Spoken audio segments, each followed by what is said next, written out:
These three instruments function identically. They are all automatic levels. What makes these levels automatic? Well, each one contains a tiny set of mirrors that move automatically in response to Earth gravity, ensuring that the instrument line of sight is always perfectly level. If the instrument settles during use, this automatic compensator adjusts the line of sight simultaneously. Here you can see the top of the mechanism moving as the instrument is tilted. Because they contain compensators, automatic levels give greater precision than older uncompensated instruments can. In this view, you can see that each telescope has a telescope eyepiece and a leveling base. The simplest and most reliable modern instruments use 3 leveling screws. Here you can see the objective lens and the objective focus knob. Each instrument has a circular bubble level. When the telescope is properly leveled, the telescope line of sight is perpendicular to the direction of gravity. Some instruments include a small mirror that enables viewing the bubble level from the end of the instrument, like you see here. This convenient feature speeds up the setup process. Let's demonstrate the instrument setup process for an automatic level. First, with the tripod legs fully extended, mount the instrument on the tripod head. Many tripods use locking clamps to fix the leg lengths.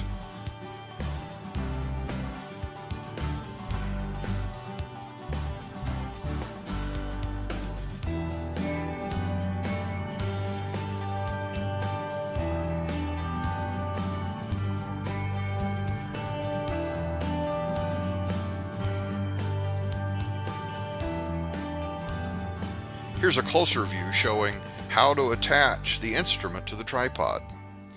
The instrument has a coarse internal thread in the center of its base. This matches a loose mounting bolt attached under the tripod head.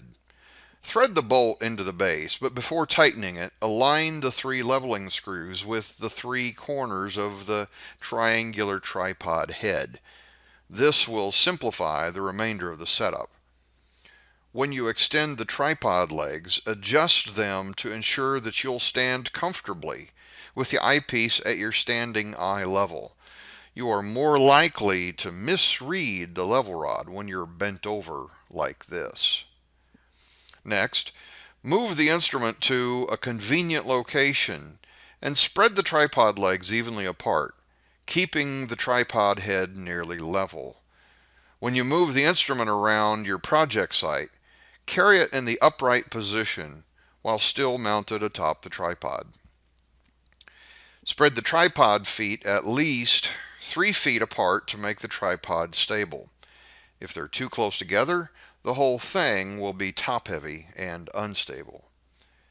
To plant the tripod legs firmly into the ground, apply your full weight to each foot peg. This works on bare earth, grass, concrete, and asphalt surfaces. On concrete surfaces, use grooves, cracks, or holes in the concrete to secure the tripod feet when possible. Even on a sidewalk like this one, your weight will help the pointed tripod tip to settle into the rough surface texture. On asphalt surfaces, you'll see the pointed tips penetrate more on hot days and less on cold days.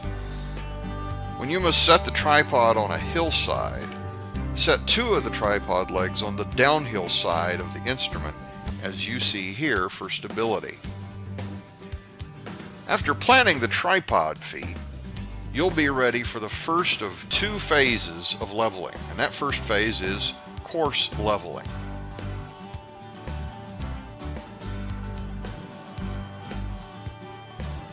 While viewing the bubble level, adjust the leg lengths to move the level bubble partly into the circle.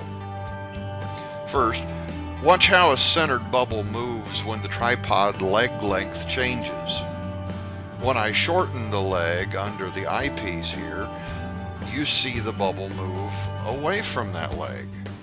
When I extend that same leg, the bubble moves toward that leg. Why is that? Well, the bubble always moves to the highest side of the instrument, like you can see in this side view of the bubble tube.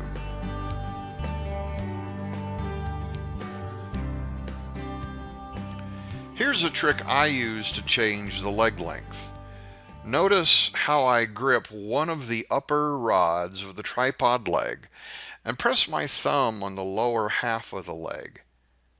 After releasing the clamp, I can relax my grip to allow the leg to shorten under the instrument's weight. Or I can adjust my grip and push with my thumb to make the leg longer. You'll need to adjust the leg length while watching the bubble to get it partially into the circle. In this scenario, you can see the bubble is off center. Changing the leg length will move the bubble either toward the circle or along the level wall.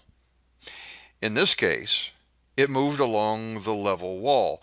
Therefore, I'll stop adjusting the leg when the bubble lines up in line with another tripod leg. Then I'll shorten that leg to move the bubble into the circle. One more adjustment with the first leg moves the bubble just a little bit more.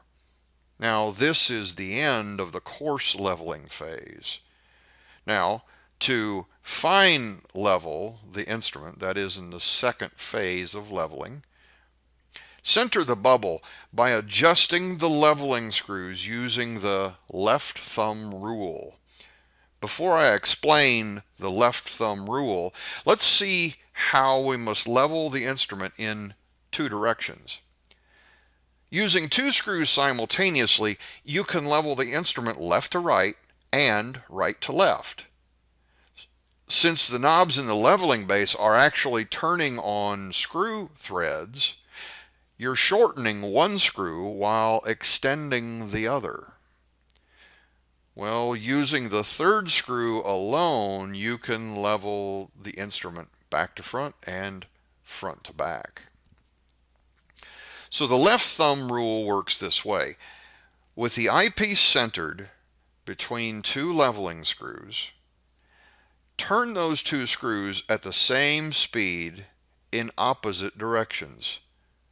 The bubble will move in the same direction as your left thumb.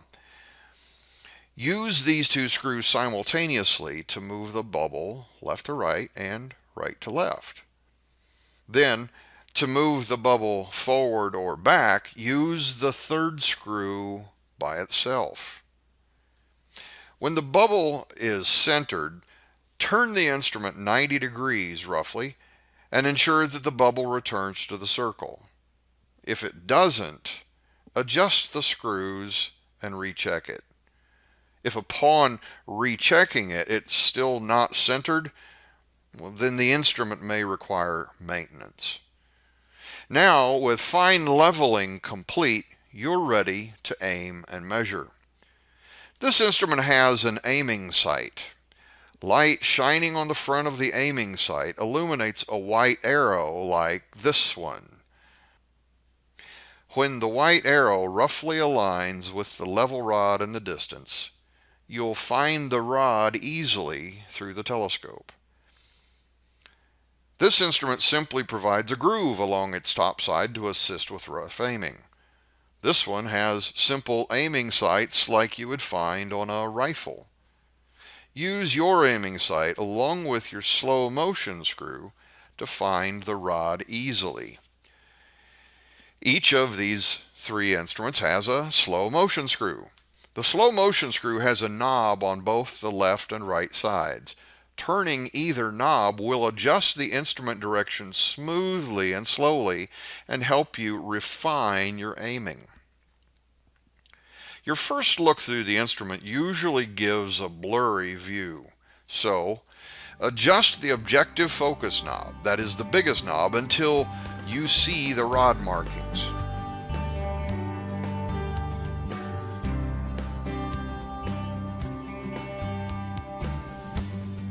with your slow motion screw, refine your aim until the crosshair allows a reading. Often the crosshair may not be visible at your first look. The crosshair isn't broken or missing, it's merely out of focus. Rotate the eyepiece until the crosshair comes into its sharpest focus. Now, it's time to test your focusing results for parallax. Parallax exists when the crosshair appears to move up and down as you move your head slightly up and down. If you detect parallax, refocus the crosshair to its sharpest and darkest condition, and then adjust the objective focus as needed. A few fine adjustments usually get rid of parallax. The mark you see here above the leveling screw indicates the center of the adjustment range in the screw. After all measurements are complete, and before removing the instrument from the tripod, return the leveling screws to their centered positions. The next time you remove the instrument from the case, the screws will be centered and ready to use.